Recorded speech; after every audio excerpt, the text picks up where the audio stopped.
जिल्ह्याचे अध्यक्ष माधव भालेराव, आमच्या महाराष्ट्राचे दुसरे नेते मुन्ना भालेराव, हे मुन्ना वाटोरे, राज लष्करे असे सगळेच पदाधिकारी या ठिकाणी व्यापक उपस्थित आहेत। सगळ्या तालुक्याचा आढावा घेण्यात आलेला आहे। सगळ्याकडून जिल्हा परिषद, पंचायत समिती आणि महानगरपालिकेसंदर्भात भूमिका विचारून घेतलेली आहे आणि या संदर्भात आम्ही चर्चा करून येणारी जी निवडणूक आहे ती समविचारी घटकांसोबत मनोवादी सोडता जर युती करून लढता येत असेल तर तसे प्रयत्न करण्याचे आदेश दिलेत आणि जर समविचारी घटकांनी विचारात नाही घेतलं तर सर्व निवडणुका नांदेड जिल्ह्यातील महानगरपालिका, पंचायत समिती, जिल्हा परिषद स्वबळावरती लढण्याचा निर्णय आज आम्ही या ठिकाणाहून जाहीर केला आहे। ऑल इंडिया पॅंथर सेना येणारी निवडणूक ही स्वबळावरती लढणार आहे आणि त्यात जर समविचारी पक्षांनी विचारात घेतलं तर युतीचं धोरण सुद्धा आम्ही या ठिकाणी राबवणार आहे। भाई, मनोज जरांगे यांनी आंदोलनाची हाक दिली आणि लक्ष्मण हाकेंसुद्धा त्यांची भूमिका आहे, आपण ते एकंदरीत कसं बघताय सगळं? मनोज जरांगे यांचं आंदोलन अनेक वर्षांपासून सुरू आहे। ते सामाजिक आंदोलन आहे आणि या सामाजिक आंदोलनाला ऑल इंडिया पॅंथर सेनेने कायम पाठिंबा दिलेला आहे। संतोष देशमुखच्या हत्याकांडापासून आम्ही सक्रिय सहभाग घेऊन संतोष देशमुखला न्याय द्यावा, मनोज जरांगेचं आंदोलन सुद्धा मराठा समाजासाठी एक महत्त्वाचं आंदोलन आहे। गरीब मराठ्यांसाठी न्याय मिळावा ही सुद्धा आमची या ठिकाणी भूमिका आहे। त्यांचं आंदोलन निघत असताना दुर्दैवाने डॉक्टर बाबासाहेब आंबेडकरांनी आंदोलन करण्याचा अधिकार दिला, तो संविधानिक अधिकार आहे। त्यांचा लढा सरकारच्या विरोधात आहे, पण सरकार गेल्या 10 वर्षापासून आंदोलन करणाऱ्याला शत्रू समजत आहे। शत्रू समजत असताना त्यांनी अनेक आंबेडकर राईट आंदोलक जेलमध्ये घातले, नक्षलवादाचा ठपका लावला, अनेकांना तडीपार केलं, अनेकांना मोका लावला।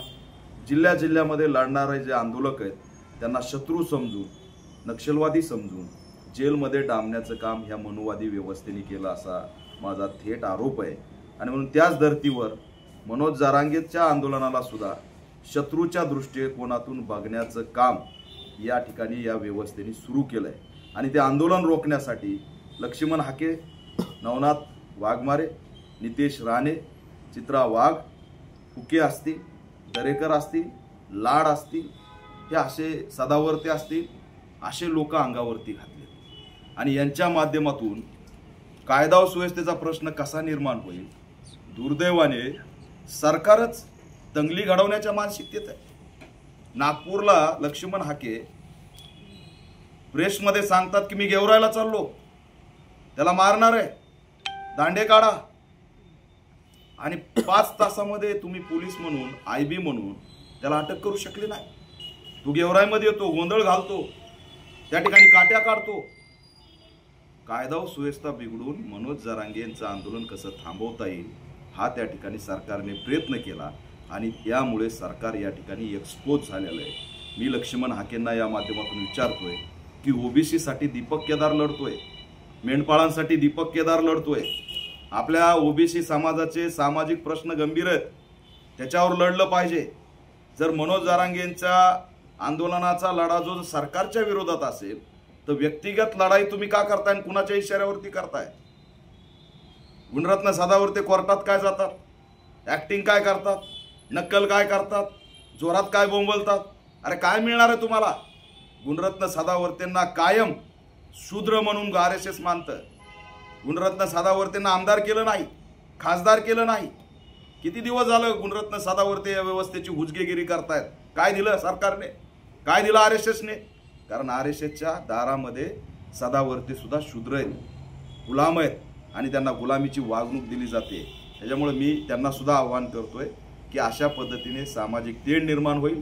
गावागावामध्ये प्रश्न गंभीर आहेत। मला सांगा ना, सदावर्ते एखाद्या दलित अत्याचारासाठी कोर्टात गेलेत का? अनेक तरुण मारले, गाय चोर केली म्हणून खामगावमध्ये रोहन पैठणकर मारला, सदावर्ते गेले कोर्टात। एखाद्या सोमनाथ सूर्यवंशीसाठी गेले कोर्टात, कोणत्या दलित अत्याचारासाठी गेले कोर्टात।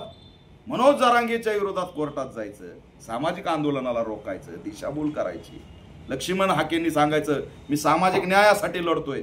अरे बाबा, ब्राह्मण महामंडळाची स्थापना झाली, परशुराम महामंडळ, ते काय सामाजिक न्याय आहे? त्याच्या विरोधात नाही बोलायचं? सांगा ना. परशुराम महामंडळाला 6 IAS अधिकारी, 10-10 लाखाची योजना. महात्मा फुलेचे निधी कुठे आहे? अण्णाभाऊ साठेंचा निधी कुठे आहे? त्या ठिकाणी असणारं वसंतराव नाईक महामंडळाची काय स्थिती आहे? मौलाना आझाद महामंडळाची काय स्थिती आहे? अरे आमच्या सामाजिक न्यायाचा निधी लाडली बहीणला दिला जातोय, त्याच्यावर कोण बोलणार? हे असे आमचे सगळे प्रश्न असताना त्याच्यावर हाके बोलत नाहीत, पण सरकाराचं बावलं होऊन ते बोलतात.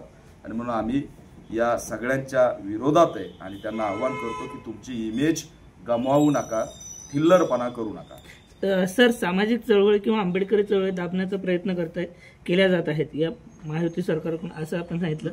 पण आज आपल्या पक्षात प्रवेश करणाऱ्या नवे तरुणांना, जसं नांदेड हे गड आहे, इथले पहिले खासदार आमदार असतील, हे शेड्यूल कास्ट फेडरेशन असतील आणि बाबासाहेबांच्या रिपाईकडून आलेले आहेत, हे घर म्हणून ओळखलं जातं नांदेड.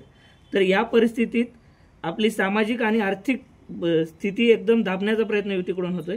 तर कार्यकर्त्यांना काय आव्हान करा नवीन पक्ष? कार्यकर्त्यांना या आताच्या बैठकीतून सुद्धा मी आव्हान केलंय की येणाऱ्या निवडणुकीत पैसे वाटायला कोणाचे जाऊ नका.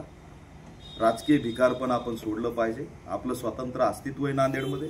तुम्ही जसं सांगितलं, खासदार आमदार इथं 12-12, 15-15, 20-20 नगरसेवक आमचे निवडून आलेले आहेत. इथं आमची ताकद आहे, पॅन्थरपासून ताकद आहे आणि ती पुन्हा स्वाभिमानाने उभा करण्यासाठी आम्ही प्रयत्न करणार आहेत. मधल्या काळात मताचं विभाजन आणि पैशाच्या बळावरती EVM हॅकिंग करून आम्हाला या ठिकाणी दिशाभूल केली, पण येणाऱ्या काळात आम्ही ते सगळ्याच्या विरोधात भूमिका घेऊन या ठिकाणी आमचं अस्तित्व नव्याने निर्माण करणार आहे. ठीक, ओके.